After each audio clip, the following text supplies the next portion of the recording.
This is what these kind of myths do. They protect you from facing any reality.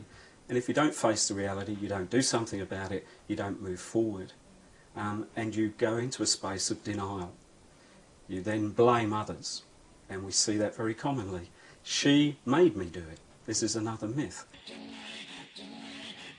I talked with a woman who was 72 years old. Her husband had died, and this was just after the funeral, and I was expressing my sorrow about her loss. And her response was a really interesting one, which was, I'm glad he's gone. She talked about her husband's violence. She said he was only physically violent towards her once, and that was on their honeymoon, where he beat her up very badly. And then what he did was to remind her of that.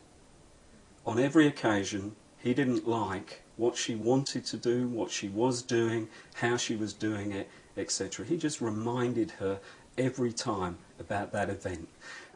He would not have seen himself as a violent man, but amazingly violent, amazingly controlling, and ruining the lives of the people around them.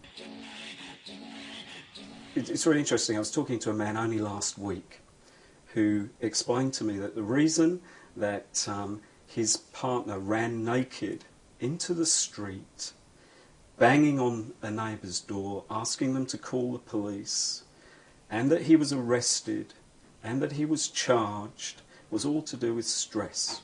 In talking to his partner, the reason she ran into the street and ran away from him was his attempt to anally penetrate her. Now, the relationship between stress, anal penetration seems a difficult one. That people are psychologically unwell, that's the reason they've engaged in violence. Some people are psychologically unwell. It's a very small percentage of violent men. The idea that I'm sick, that's why I did it, is really a way of bringing people to feel sorry for you as the individual. You are no longer the perpetrator of these actions, you're a victim of something. And everybody ought to rally around you in terms of dealing with this. If she hadn't have done that, I wouldn't have acted in that way. She didn't prepare the meal properly. She doesn't look after the house. She doesn't provide the right sort of sex for me.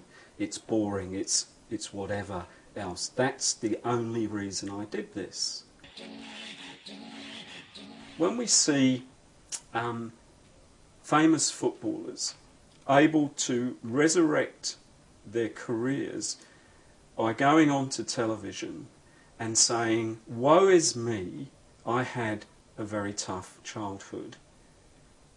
And I'm not saying that that made me engage in any violent behaviour, because I'm actually not admitting to any violent behaviour. We know we've got things wrong, that this acceptance of certain people and certain groups, and you know, if you're famous you can get away with being violent.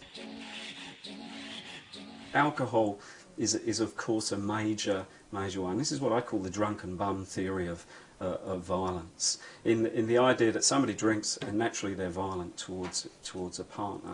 Of course, alcohol is a disinhibitor, but it doesn't make anybody be violent. One has to have the kind of drivers to engage in that, because many people drink, of course, and don't engage in violence. There is no additive within alcohol that I'm aware of that forces people into violence.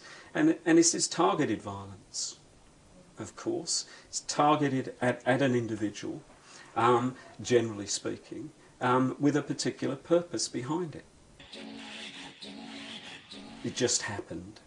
There was no plan, it just happened. It just suddenly occurred. If it just happened, there's no responsibility.